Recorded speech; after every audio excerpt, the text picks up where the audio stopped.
Okay, so welcome to a demonstration of how to tank Sastasha in Final Fantasy XIV as a Paladin. So let's go ahead and do this. So I'm being joined by a buddy of mine, Drake Steelwind, a friend of mine from when I lived in Florida. And we're going to go ahead and go through how to run this thing as quickly as humanly possible. We'll see how long this queue takes. A few minutes later. Okay, duty is ready. So Sastasha is the first dungeon that you get to do in the game, and it's pretty straightforward, especially when tanking. So we're going to rock this as a Paladin, a rocket. And I'll show you what it looks like once everybody queues up.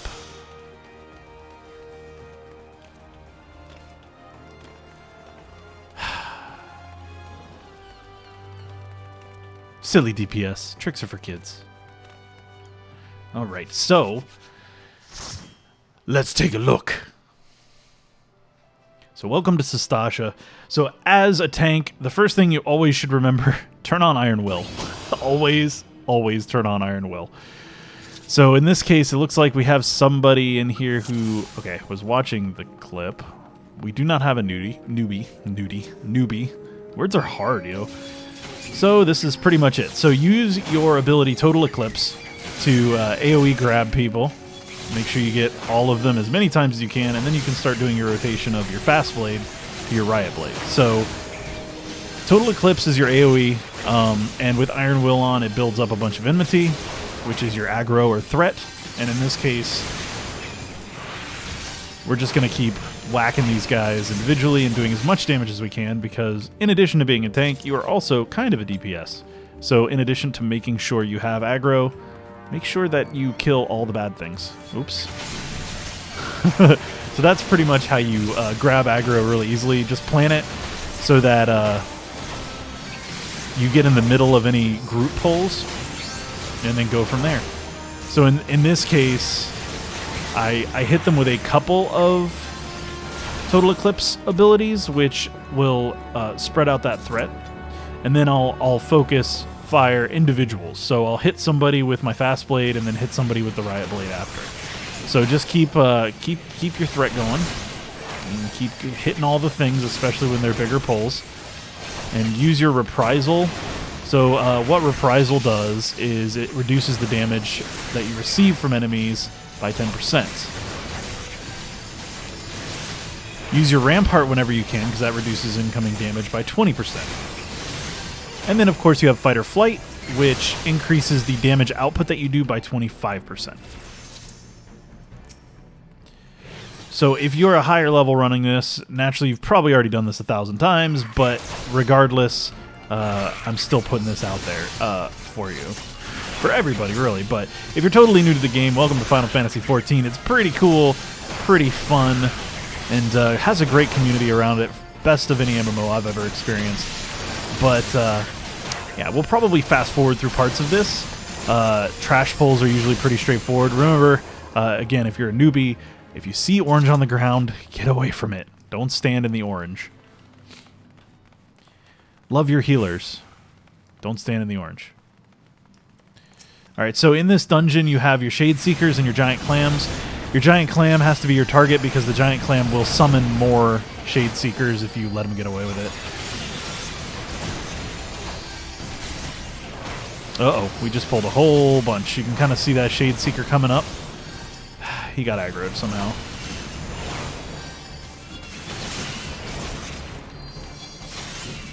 Okay.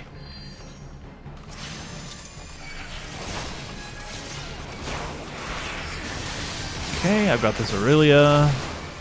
Look at me! So I'm taking my time, but when you run this place with higher level gear, you can kind of just buzz through it. Especially if you have a healer that you know capability-wise can hold up their end of the bargain, as it were. So let's hit as many of these things as we can, get their aggro, and then let's go say hello to the Giant Clam, shall we? So he becomes invulnerable when he clams up, sadly. Yes, pun intended, by the by. When he clams up. Alright, so he's dead. Let's kill these Shade Seekers and continue on. Let's get these fossil shells. So this run is not super duper long. You're looking at 15 to 20 minutes for a run through of it, sometimes faster depending on how motivated your group is. So I'm going to put a little bit more pressure on our healer because our healer's doing great. I'm going to go ahead and use my reprisal. And as you can see, I'm holding aggro great just because that AoE makes life way, way easier. Alright, I got all their attention. Easier said than done because sometimes these monsters are a little bit bigger than you would expect. You can really throw off your camera. But yeah, just use your cooldowns pretty much whenever they come up. I've been doing a really bad job of that just because I can. But you also have low blow that you'll get. Remember, stay out of the orange. You have low blow, which will stun enemies. You can use that as your kind of your way of telling casters to STFU and leave you alone.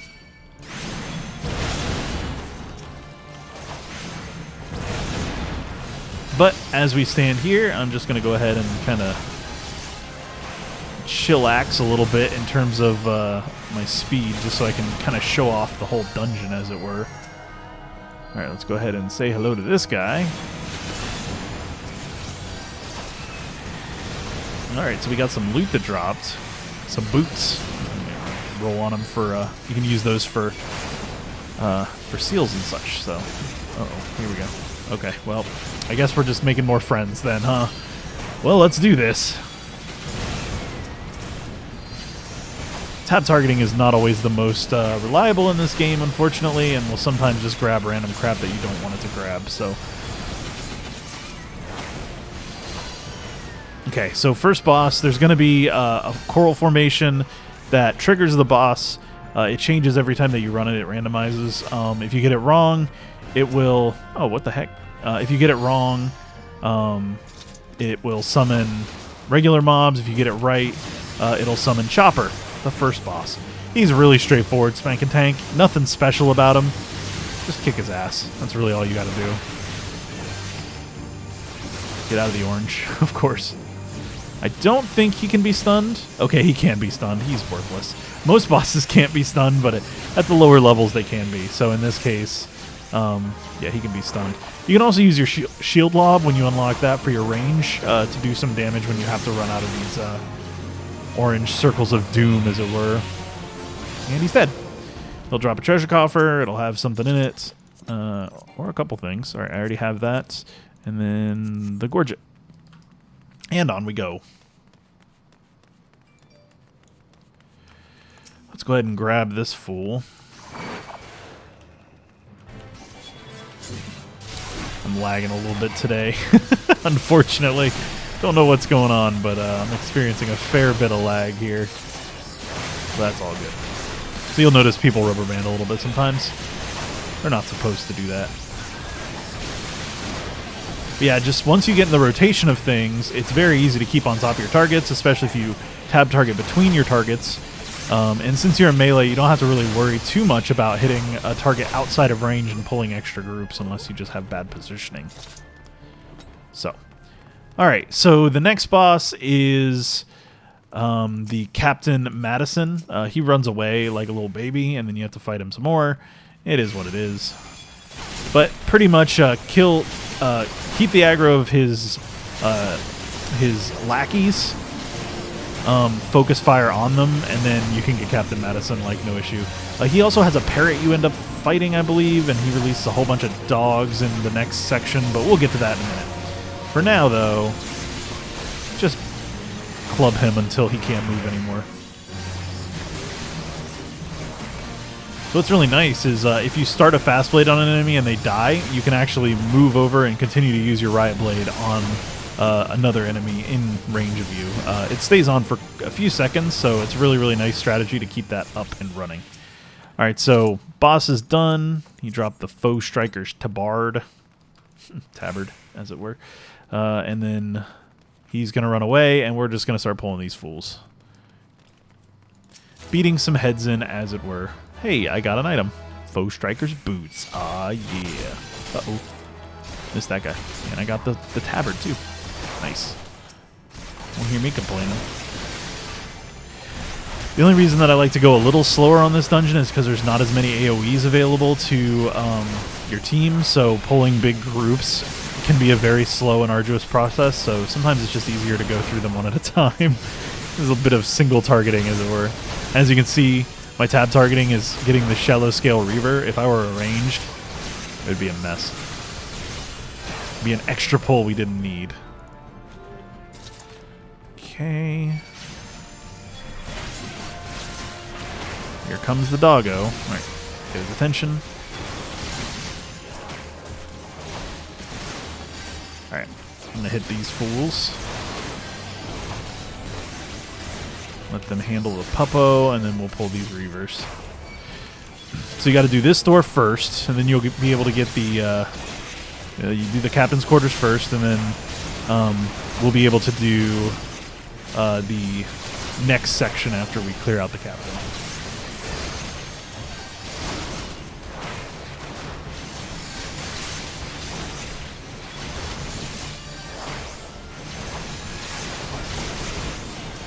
Okay, so somebody just pulled these guys, and that's okay. We'll clear them out. Not a problem.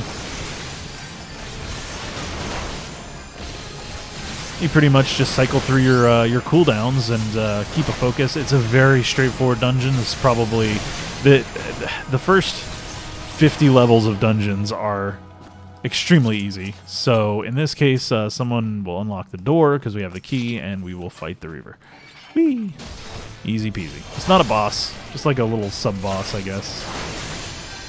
Not a proper boss, as it were.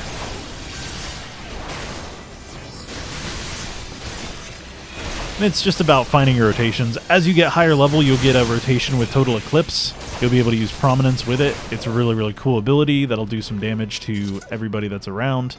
It's really, really nice in that regard. And it's good to have the combos. So your combos will grow. You'll get the Rage of Halone as well later on. But not this low level. Unfortunately. We don't get to have any fun.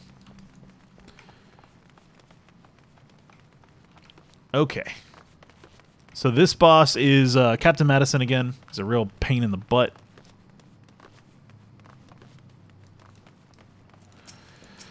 And this time he has the dogs in that cage. They will come, as well as I believe we have to kill his parrot as well. And I think this is when we do him in, or else he runs again and we have to fight him. I can't remember. I think he runs again, though. This is one of those dungeons, you know, that you do so many times, you put in autopilot, and you just kind of club things until they die. So we're at about like 10 minutes-ish overall right now for the runtime of this dungeon. It's very, very straightforward. Like I said, it's a quick dungeon. It's easy. And, you know, if you get it in your... here comes the puppos.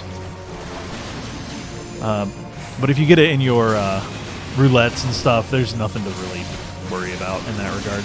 But just make sure you grab all the dogs before they eat your healer. Your healer is a friend, not food. Okay, yeah, he runs away again. And in this case, I don't even think he drops a box, because we have to go actually, like, finish the dungeon now. Yeah, because we're almost at the last boss. Quick, right? Alright, let's grab all of this. Yeah, I'm just going to keep them. I'm not going to grab that next pull, just because, as you can see, if you put your mouse over them, you can see who they're linked with. I don't necessarily want to pull all of these dudes just yet. Once we get 2 of them down, I will be all about it. So you just keep cycling through cooldowns. It's really all you do at this level. Nothing major. Let's get this guy.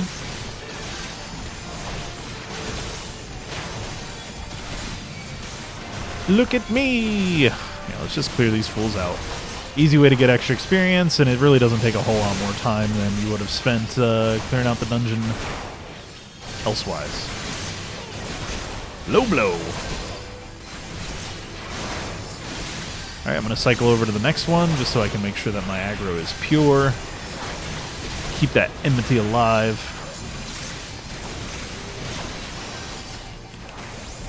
All right. So stick to the left to avoid that next pull because you don't necessarily need it. And get these guys.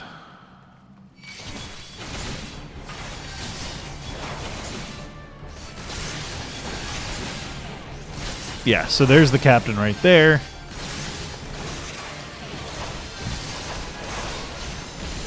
I don't have any of the cutscenes or lore behind this at the ready, so if you're curious about the lore, just run the dungeon.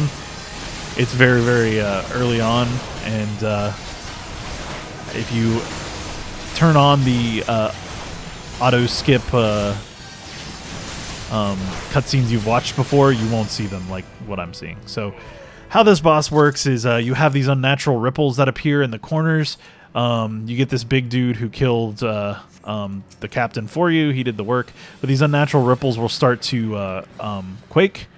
And then what they'll do is if you leave them unchecked, they will spawn enemies. If you engage with them and tap them, they will